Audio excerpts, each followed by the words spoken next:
उसको हम देखते हैं। ये देखें, सबसे पहले errors not affecting trial balance means that the errors, those errors which do not affect trial balance, जिनका ट्रायल बैलेंस पर इफेक्ट नहीं होता। सबसे पहले उस पर नंबर 2 हम लिखेंगे, जो कि आपका error of omission. Error of omission का मतलब है आप लिखना ही भूल गए, मतलब एरर था लेकिन आप लिखना ही भूल गए हैं। तो एरर ऑफ ओमिशन का मतलब, या एरर ऑफ ओमिशन को कैसे एक्सप्लेन करेंगे हम, मैंने transaction is Holi omitted from the books of accounts. जब एक ट्रांजैक्शन आप लिखना ही भूल गए हैं उसे हम कहते हैं एरर ऑफ ओमिशन।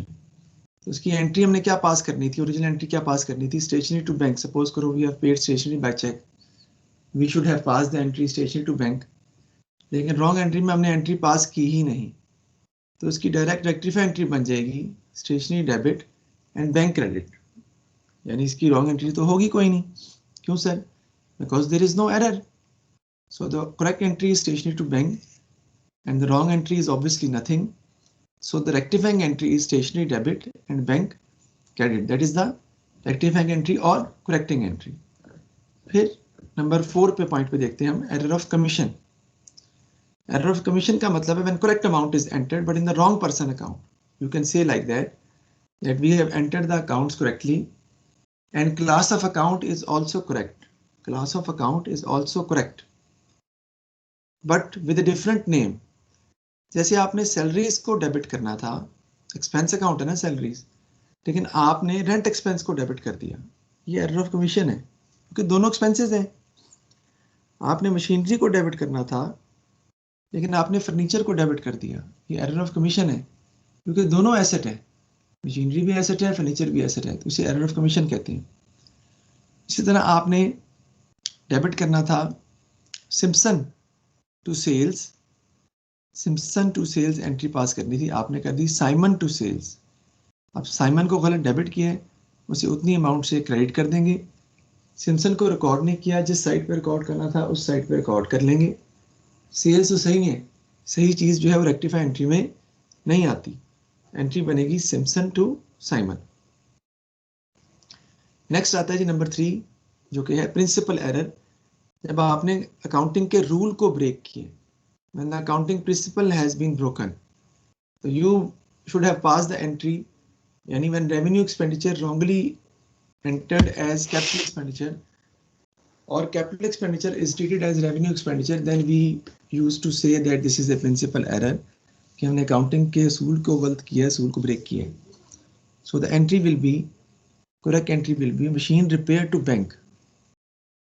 आपने मशीनरी मरम्मत करवाई थी, रिपेयर करवाई थी, उसकी एंट्री आपने पास करनी थी मशीनरी रिपेयर टू बैंक, आपने कर दी मशीनरी टू बैंक, यानी आपने मशीनरी रिपेयर की जगह मशीनरी को डेबिट कर दिया। तो इसकी जब रेक्टिफाई एंट्री पास करेंगे क्या करेंगे, मशीनरी को गलत डेबिट किया उसे क्रेडिट कर देंगे, सबसे पहले गलती को दूर करेंगे, उसके बाद जो चीज़ रिकॉर्ड नहीं की उसे रिकॉर्ड करेंगे। मशीनरी रिपेयर को रिकॉर्ड नहीं किया, जिस साइट पर रिकॉर्ड करना था उस साइट पर ही रिकॉर्ड करेंगे, मशीनरी रिपेयर डेबिट हो जाएगा, मशीनरी क्रेडिट हो जाएगा। ये है आपका एरर ऑफ प्रिंसिपल। और बैंक तो सही है, वो तो रेक्टिफाई एंट्री में नहीं आएगा। तो इन तीनों रूल्स को आप देख लें, ओमिशन, कमीशन और principle, they are the errors which do not affect trial balance. और फिर हम इससे आगे नेक्स्ट को चलते हैं। इसमें कोई मसला है तो आप मुझसे पूछ सकते हैं।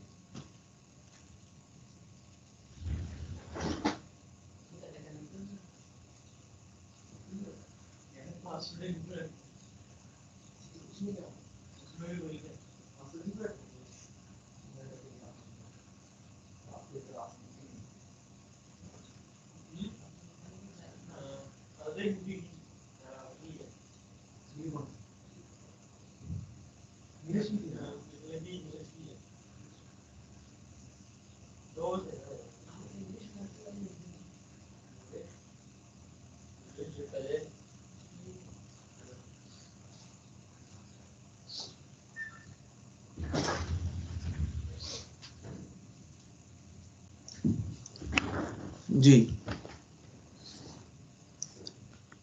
उसके बाद आगे नेक्स्ट बात करते हैं जी हम। नेक्स्ट है आपका एरर ऑफ कमीशन के बाद ट्रांसपोजिशन एरर। ट्रांसपोजिशन एरर का मतलब होता है जब आपने डिजिट्स में गलती कर दी है, यानी आपने डिजिट्स की पोजीशन को चेंज कर दी है, उसे कहते हैं transposition error when same digits rotates with each other. Digits आपस में रोटेट कर गए।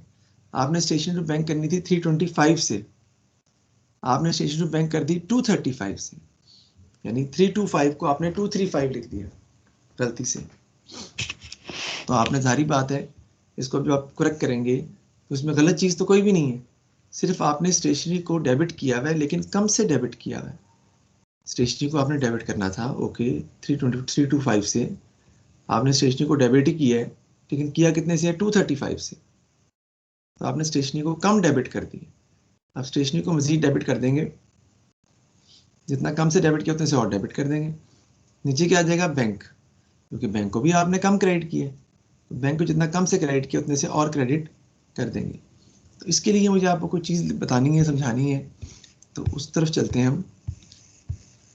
अच्छा, ओरिजिनल एंट्री, जो एरर ऑफ ओरिजिनल एंट्री वो भी यही होता है, उसमें भी गलती अमाउंट की ही होती है। When the original figure is incorrect in both sides, जब पूरी अमाउंट गलत कर दी, डिजिट्स रोटेट नहीं हुए, आपने लिखना था स्टेशनरी टू बैंक 325 से, आपने लिख दिया स्टेशनरी टू बैंक 225 से, मतलब पूरी अमाउंट ही गलत कर दी आपने। तो स्टेशनरी को डेबिट कर देंगे, कम डेबिट किया 100 से, और बैंक को क्रेडिट कर देंगे, आपने 100 से कम क्रेडिट किए। मैं जो भी आपको बताना चाह रहा हूँ ये है अंडर कास्टिंग, अंडर एडेड और under return. If a thing is recorded less than its actual amount, it will be recorded on the same side with the lesser amount. अगर कोई चीज कम से लिखी हो, यानी अगर आपने जिसकी ओरिजिनल अमाउंट है उससे कम लिखी है, ठीक है, तो उसको उसी साइड पर जितना कम लिखा है उतना और लिख देते हैं। If a thing is recorded less than its actual amount, it will be written on the same side with the lesser amount. उसी साइड पर जितना और लिखना है उतना लिख देते हैं, जितना कम लिखा है उतना और लिख देते हैं। ओवरकास्टिंग, ओवर एडेड और ओवर रिटन क्या होता है? अगर कोई चीज ज्यादा से लिखी हो, if a thing is recorded more than its actual amount, it will be recorded on the opposite side with the additional or extra amount. वो opposite side पर रिकॉर्ड की जाती है एडिशनल और एक्स्ट्रा अमाउंट से। जितना ज्यादा आपने गलत कर दी है, यानी जितना ज्यादा रिकॉर्ड कर दी है उतनी अमाउंट से आप उसको ऑपोजिट साइड पे लिख देंगे। यानी अगर डेबिट ज्यादा किया है तो उसे क्रेडिट कर देंगे, अगर क्रेडिट ज्यादा किया है तो उसे डेबिट कर देंगे। इसकी मैं एग्जांपल कैसे देता हूँ बच्चों को, वो मैं आपको बताता हूँ।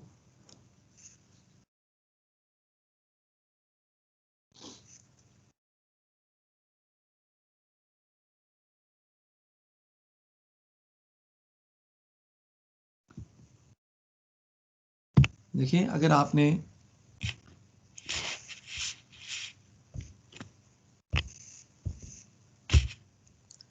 रेंट को डेबिट करना था और आपने डेबिट करना था 100 से, 100 से डेबिट करना था, आपने डेबिट किया है 40 से, तो क्या करेंगे आप 60 से और डेबिट कर देंगे, तो वो करेक्ट हो जाएगा। इसका मतलब है अगर कोई चीज़ कम से लिखी हो तो उसको उसी साइड पर जितना कम लिखा है उतना और लिख देते हैं। आपने सेल्स को क्रेडिट करना था कितने से? 50 से, आपने क्रेडिट कितने से किया हुआ है? 30 से, करना था 50 से क्रेडिट, तो 20 से और क्रेडिट कर देंगे, वो ठीक हो जाएगा, सिंपल। इसी तरह आपने रेंट को डेबिट करना था 50 से और आपने डेबिट किया हुआ 80 से, इसका मतलब है आपने ज़्यादा डेबिट कर दिया। रेंट को करना था 50 से, कर दिया 80 से, तो ज़्यादा डेबिट कर दी। जितना ज़्यादा डेबिट किया उतने से क्रेडिट करना पड़ेगा आपको। तो अगर कोई चीज़ ज़्यादा से लिखी हो तो उसको ज़्यादा वाली अमाउंट से ऑपोजिट साइड पे लिख देते हैं। आपने रेंट रिसीव किया था, क्रेडिट करना था आपने 150 से, आपने क्रेडिट कर दिया कितने से? 160 से, तो 10 से ज़्यादा क्रेडिट कर दिया तो 10 आपको डेबिट करना पड़ेगा, यानी ऑपोजिट साइड पर रिकॉर्ड करना पड़ेगा, उलट करना पड़ेगा उसका इफेक्ट। तो ये होता है अगर वो चीज़ ज़्यादा से लिखी हो तो उसको ऑपोजिट साइड पर लिख देते हैं।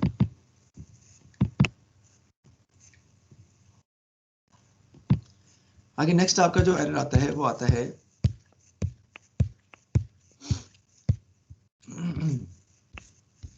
Complete reversal of entries. देखिए ना, ये तो ट्रांसपोजिशन भी हो गया, omission, principle, compensating, commission, complete reversal of entries आ गया। ओरिजिनल एंट्री एरर भी हमने कर लिया। कंप्लीट रिवर्सल का मतलब है कि हमने एंट्री उलट पास कर दी है, यानी एंट्री ही उलट पास कर दी है। करनी थी कैश टू बैंक, कर दी हमने बैंक टू कैश। तो इसको देखते हैं हम।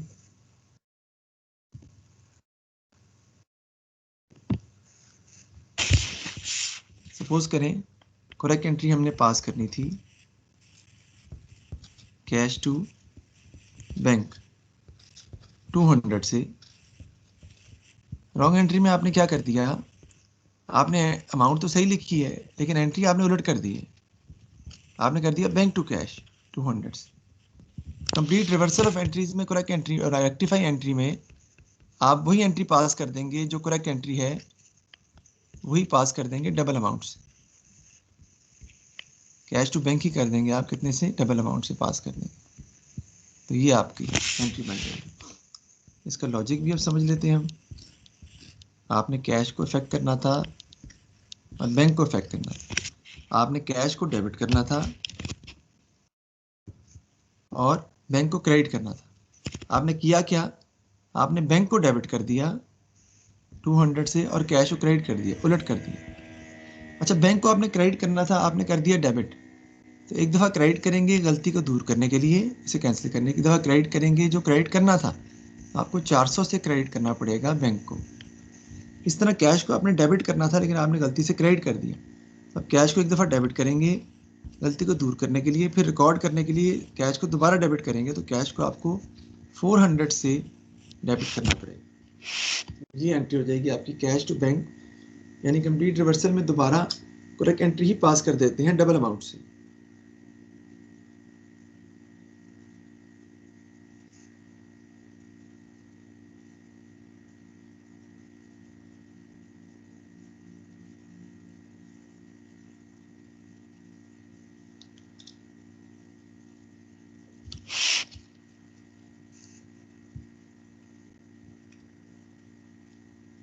ठीक है जी, ये बात तो समझ आ गई जी आपको।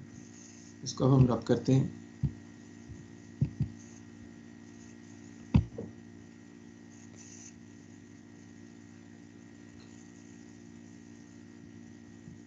और हम चलते हैं आगे। ये हो गया compensating error, which error cancels out each other. यानी आपने सपोज करें परचेजेस को डेबिट करना, गलत डेबिट कर दिया और सेल्स को गलत क्रेडिट कर दिए, तो वो एरर आपस में ही एक दूसरे को कैंसिल आउट कर देगा और नेट इफेक्ट कोई भी नहीं पड़ेगा।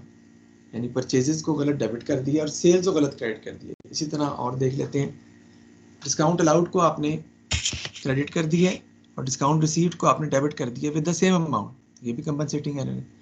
यानी एक एरर दूसरे एरर को कंपनसेट कर देगा और इफेक्ट उसका ट्रायल बैलेंस पर पड़ेगा ही नहीं, उसे हम कहते हैं कंपनसेटिंग एरर।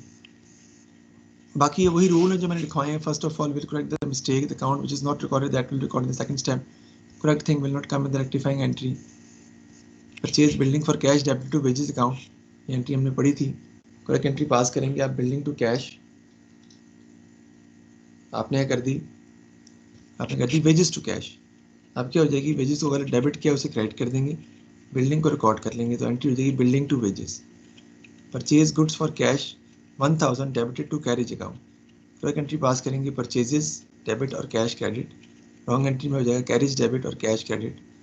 तो कैरेज को गलत डेबिट किया उसे क्रेडिट कर देंगे और परचेजेस को रिकॉर्ड नहीं किया उसे रिकॉर्ड करेंगे, तो परचेजेस टू कैरेज इसकी एंट्री आपकी बन जाएगी। फिर sold furniture for cash 2000 credited to sales account, correct entry pass करेंगे कैश टू फर्नीचर, आपने कर दी कैश टू सेल्स। अब सेल्स जो गलत क्रेडिट किया उसे डेबिट कर देंगे, फर्नीचर को रिकॉर्ड नहीं किया उसे रिकॉर्ड कर लेंगे, तो सेल्स टू फर्नीचर आपका आ जाएगा। इस तरह under casting, under return, if a thing is recorded less than its actual amount, it will be recorded on the same side with the lesser amount. अगर कुछ चीज़ कम से लिखी हो तो उसको उसी साइड पर जितना कम लिखा है उतना और लिख देते हैं। फिर ओवर कास्टिंग, ओवर एडिट और ओवर रिटर्न, अगर कोई चीज़ ज़्यादा से लिखी हो it will be recorded on the opposite side with the additional amount और एक्स्ट्रा अमाउंट, ये मैंने आपको बता दिया। अगर कम लिखी हो तो उसको उसी साइड पर उतना और लिख देते हैं, अगर ज़्यादा लिखी हो तो उसको ज़्यादा वाली अमाउंट से ऑपोजिट साइड पर लिख देते हैं। नोट मैंने लिखवाया है, any expenditure incurred for the purchase, construction, addition, extension, erection और installation of any non current asset will be debited with the name of that asset account. कोई भी अगर एसेट है आपका, एक्सपेंडिचर आपने किया है कंस्ट्रक्शन पे, परचेज पे, एडिशन पे, एक्सटेंशन पे, इरेक्शन पे या इंस्टॉलेशन पे, of any non current asset, तो हम डेबिट कर देते हैं किसको, एसेट के नाम से डेबिट करते हैं, उस एक्सपेंस को डेबिट नहीं करते। जैसे wages paid for the construction of building, आपने मजदूरी अदा की है बिल्डिंग की तामीर के लिए, उसकी करेक्ट एंट्री होगी building to cash, wages to cash नहीं होगी, आप building to cash entry pass करें। नेक्स्ट हमारा टॉपिक जो आता है जी वो है सस्पेंस अकाउंट का। सस्पेंस कहते हैं ताज्जुब को, अनसर्टेनिटी, बेयकीनी, जब आपको समझ ना आ रही हो कि आपने क्या करना है आगे। If the trial balance does not agree, then the difference of the two sides will be written with the name suspense account. If excess credit is given, it means debit balance on the debit side of suspense account. If excess debit is given in that question, it will be written on the credit side of suspense account. If the balance of suspense account is not given in the question, then the difference of the two sides of suspense account will be treated as balance brought down, or you can say difference in trial balance के नाम से। If the trial balance does not agree or the total of the two sides of trial balance are not equal, the difference is written or placed in the name suspense account के नाम से हम difference को लिख देते हैं। देखिए, अगर रेक्टिफाई एंट्री पास करने के बाद, पहले तो बात ये बतानी जरूरी है आपको कि क्वेश्चन ने बताया है गलती बुक्स में हो रही है, जर्नल में हो रही है या एंट्री में हो रही है, तो हम सपोज करते हैं कि टू साइडेड एरर है। अगर गलती अकाउंट में हो रही है, लेजर में हो रही है, पोस्टिंग में हो रही है, तो हम सपोज करते हैं वन साइडेड एरर है। ठीक है जी। और रेक्टिफाई एंट्री पास करने के बाद भी अगर रेक्टिफाई एंट्री की दोनों साइड आपस में इक्वल नहीं आ रही, तो हम डिफरेंस को सस्पेंस से लिख देते हैं, यानी डिफरेंस को हम सस्पेंस से पूरा कर देते हैं, और यही सस्पेंस का बेसिक जो है वो रूल होता है। तो सस्पेंस की एंट्रीज के बारे में हम जो है वो पढ़ते हैं।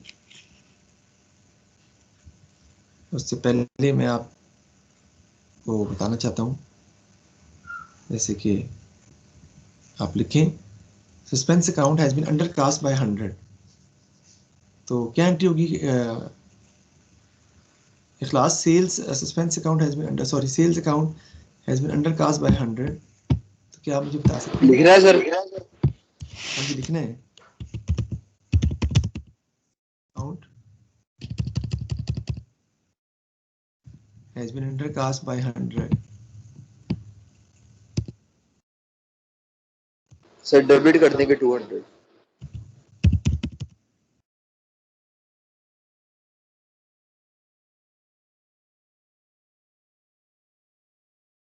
होती हैं, सेल्स को आपने कम क्रेडिट किया है तो उसकी करेक्ट रॉन्ग रेक्टिफाई एंट्री नहीं बनेगी, इसकी डायरेक्ट रेक्टिफाई एंट्री बनेगी।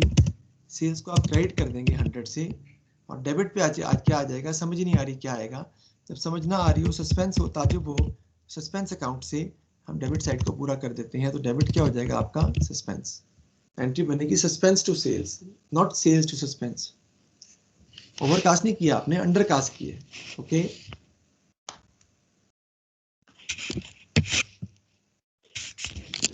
सही है। नेक्स्ट देखते हैं जी, next entry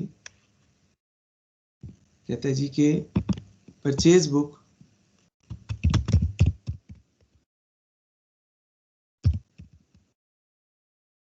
has been overcast by 100। आपको पता है परचेजेस डेबिट होती हैं, क्रेडिट कर देंगे सर 100 परचेजेस से। को ज्यादा डेबिट कर दिया आपने, तो परचेजेस को हम क्या कर देंगे, क्रेडिट कर देंगे 100 से, क्योंकि परचेज डेबिट होती हैं, आपने उसको ज्यादा डेबिट कर दिए, तो परचेजेस क्रेडिट कर देंगे, और ऊपर क्या आ जाएगा, सस्पेंस अकाउंट, क्योंकि हमें कोई और अकाउंट की पता ही नहीं है कौन सा अकाउंट इफेक्ट हो रहा है। एंट्री हो जाएगी suspense to purchases.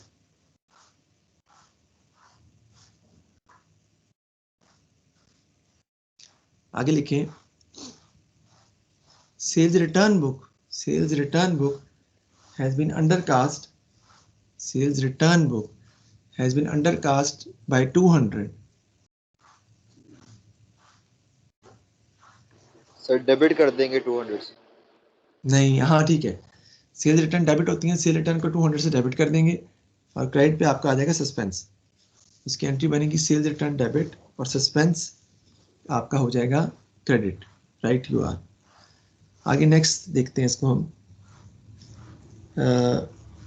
Purchase return book has been undercast by 300।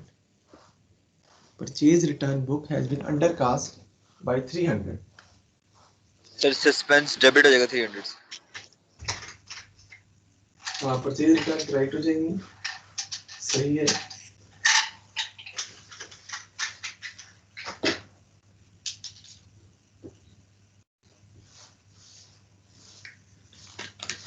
और सस्पेंस डेबिट हो जाएगा।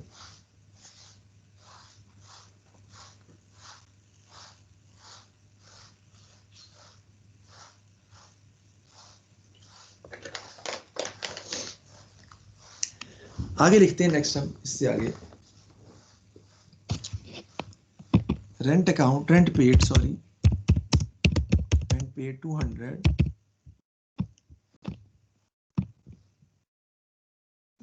in cash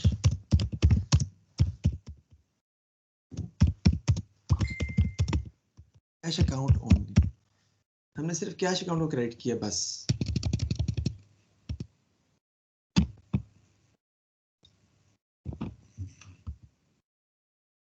सर डेबिट कर देंगे रेंट को 200 से। इसकी करेक्ट एंट्री पास करेंगे आप। करेक्ट एंट्री इसकी होगी, वो क्या होगी, rent debit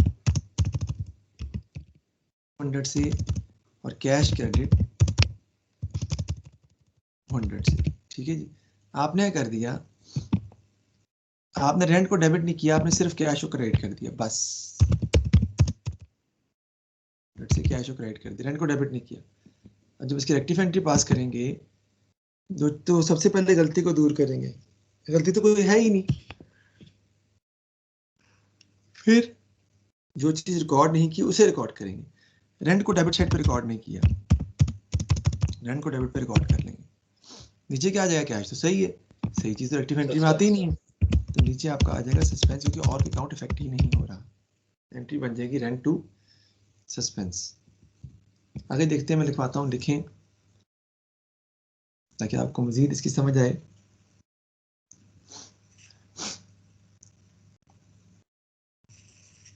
furniture sold for cash,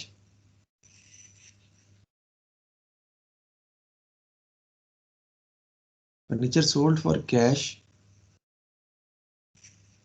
debited to furniture account. अच्छा, furniture sold for cash 200 debited to furniture account. तो आपने इसकी करेक्ट एंट्री पास करनी थी, कैश डेबिट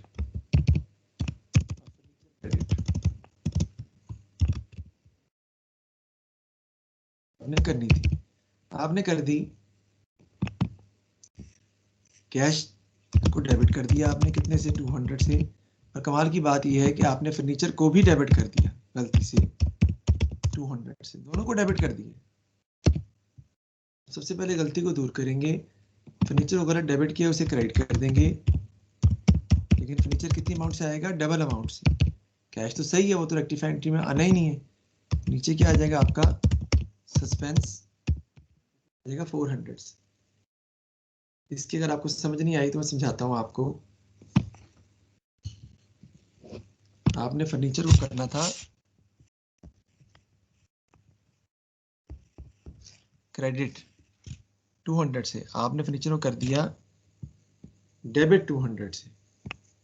क्रेडिट करना था 200 से, यानी यहां लिखना था, आपने यहां लिख दिया 200। एक दफा क्रेडिट करेंगे गलती दूर करने के लिए, एक दफा क्रेडिट करेंगे उसे रिकॉर्ड करने के लिए, तो आपको 400 से फर्नीचर को क्रेडिट करना पड़ेगा, जो मैंने किया है। और कैश तो सही है, वो तो रेक्टिफाई एंट्री में आएगा ही नहीं, तो क्या आ जाएगा आपका, सस्पेंस आ जाएगा। देखिए इसमें कोई मसला तो बताएं, समझ आ गई है? आ गई है सर। तो ये सस्पेंस की एंट्रीज हम इस तरीके से पास करते हैं। ठीक है जी, अब आगे देखते हैं हम। ये देखें, repair done to machinery has not debited to machinery repair account. आपने करनी थी machinery repair to bank, wrong entry में आपने बैंक को तो क्रेडिट किया है, लेकिन मशीनरी रिपेयर को डेबिट नहीं किया। मशीनरी रिपेयर को आप डेबिट कर लेंगे, नीचे सस्पेंस आ जाएगा। फिर ट्रेड रिसीवेबल टू सेल्स आपने एंट्री करनी थी, आपने trade receivable to sales entry pass की है, लेकिन सेल्स को आपने 1500 की बजाय क्रेडिट कितने से कर दिया, 500 से। अगर कुछ चीज कम लिखी हो तो उसको उसी साइड पर जितना कम लिखा है उतना और लिख देते हैं। तो सेल्स को आपने क्रेडिट किया कम से, कितने से, 1000 से कम क्रेडिट किया, सेल्स को क्रेडिट कर देंगे। ऊपर क्या आ जाएगा, सस्पेंस, क्योंकि ट्रेड रिसीवेबल तो सही है, तो सही चीज तो रेक्टिफाई एंट्री में नहीं आती, तो वो नहीं आएगी रेक्टिफाई एंट्री में। देखिए इस क्वेश्चन को हम करते हैं, सेकंड क्वेश्चन को। The following errors and omissions were discovered after the preparation of a draft income statement on 30 सितंबर।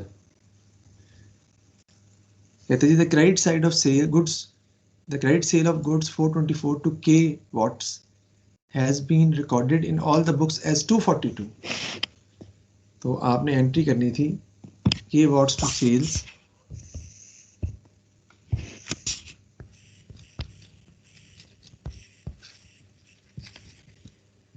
कितने से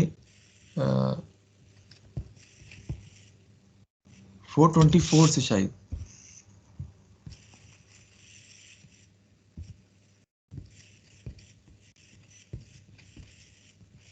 लेकिन आपने एक एंट्री तो वही पास की है, लेकिन आपने कर दिया 242 से, तो अब K watt to sales ही कर देंगे एंट्री। जितना कम से इसको डेबिट किया आपने उतने से और डेबिट कर देंगे, तो कितना कम से डेबिट किया जरा बताइएगा। K watt तो कम डेबिट किया उससे उतना और डेबिट कर देंगे, सेल तो कम क्रेडिट किया उससे उतना और क्रेडिट कर देंगे, तो कितना बनेगा जी ये,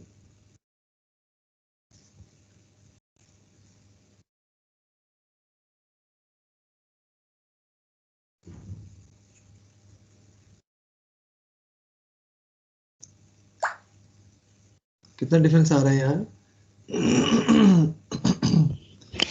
सर देख लो सर, -242, ठहरो मैं कर लेता हूँ, 182 आ जाएगा, ये 182 आपका आ जाएगा K watt to sales। आप इसकी एंट्री पास कर देंगे। नेक्स्ट देखते हैं क्या है। An invoice of 370 from mumbo garage for repairs had not been entered in the books. आपने रिपेयर्स करवाई थी लेकिन आपने उसकी एंट्री पास नहीं की, तो इसकी करेक्ट एंट्री करेंगे जी आप, रिपेयर टू मुंबो गैराज, और रॉन्ग एंट्री तो कोई होगी ही नहीं,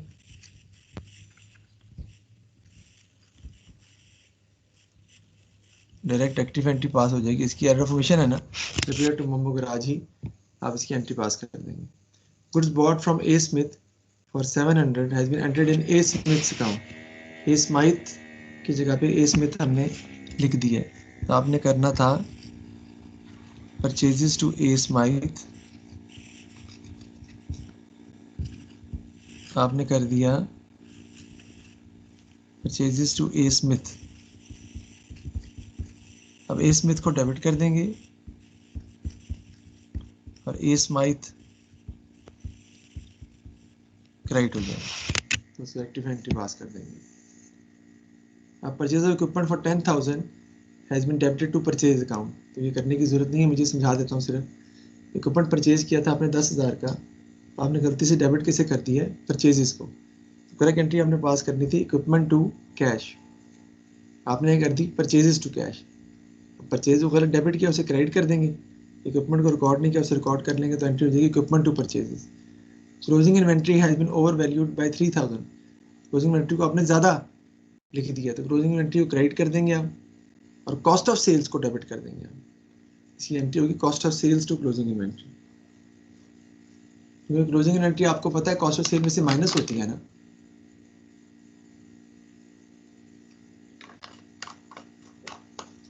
साथ में करंट एसेट लिखी जाती है, तो आपने ज़्यादा वैल्यू किया उसको, तो क्लोजिंग इन्वेंट्री को क्रेडिट कर देंगे और कॉस्ट ऑफ सेल्स को डेबिट कर देंगे, बढ़ा लेंगे उसको दोबारा। अब ये क्वेश्चन है